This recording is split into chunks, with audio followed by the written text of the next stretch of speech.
Hi there, it's Trevor Troy Temkin at Sage, and I'm coming to you from my garden as always. And this week I am here to talk about this beautiful plant behind me. So what many of you are probably familiar with is our most popular product at Sage, and that is the Peppermint Halo, which is the world famous product that's used oftentimes for headaches, putting it on the temples or around the head in a halo. For people who suffer from head tension, but it's also used to cool and soothe the head and neck and shoulder region. But what a lot of people don't know is that the number one ingredient in that product, the most quantity in that product, is actually not peppermint essential oil at all. It's actually lavender essential oil, and it comes from this beautiful plant behind me. So English lavender is on both sides of me here. Lavandula angustifolia, and I'm going to tell you all about this amazing plant today. So first of all, I want to tell you about all the different types of lavender that there are. So if you're a new gardener and you're starting a garden out of your apartment, you got some pots, or you have a space in your backyard, probably one of the first plants you're going to want to grow, or a lot of people want to grow, is lavender. But then you head to the garden center, you head over there, and you start looking at all the plants, and you quickly realize that there's no such thing as just lavender. You get to a garden center, most garden centers, even the small ones, and there may be rows and rows of lavender, all sorts of different types, and they all kind of look the same because they're small and they don't have flowers, but they have similar leaves. But there's so many different varieties, so many different flower colors, there's so many different names, it can be really overwhelming. But typically there's kind of three big groups of plants in the lavender family that you're going to find in the garden center. One of them is English lavender, so that is the plants that are around me on either side. Another really popular variety is French lavender, and another one you might see is spike lavender. You might see Spanish lavender, but typically you're going to see different versions of English and French lavender, especially if you live in North America.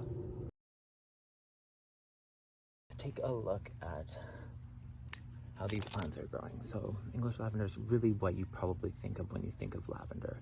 So this one has been in bloom for a few weeks now, but it typically has a more compact and more uniform growing pattern.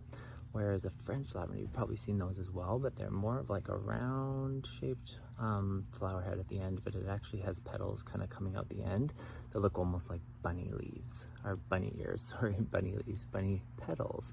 But being a part of the mint family, because lavender is actually a part of the mint family, it does have a square stem, which is very indicative of plants in the mint family, and it grows in a really mounding pattern. So again, you can think of this Mediterranean sort of environment. So Mediterranean, very dry. You're going to want to put this plant in places that have really well draining soil. So nowhere that has soggy, wet soils, but places where the soil is really sandy.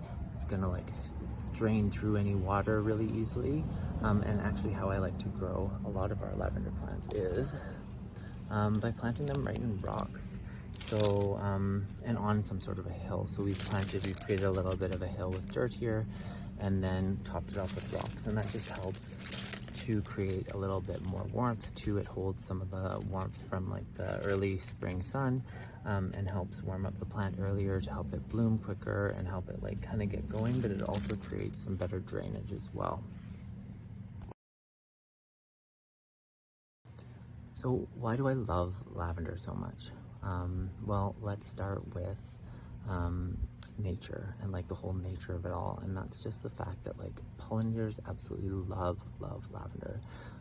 It is one of those plants that you plant in your garden, and it's just covered in bees almost the entire season.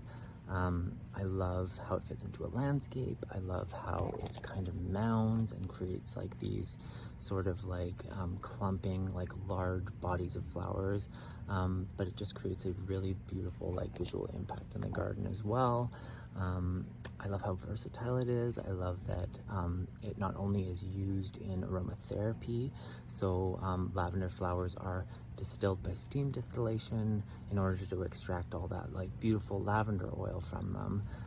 But lavender is also used in culinary ways, so it's used in baking. It's even used in some more typical like dinner dishes and stuff. There's an herb de Provence, which is this like very traditional blend of herbs that includes lavender. So it's used in more of a savory way with like meats and like other breads and stuff, I believe, as well.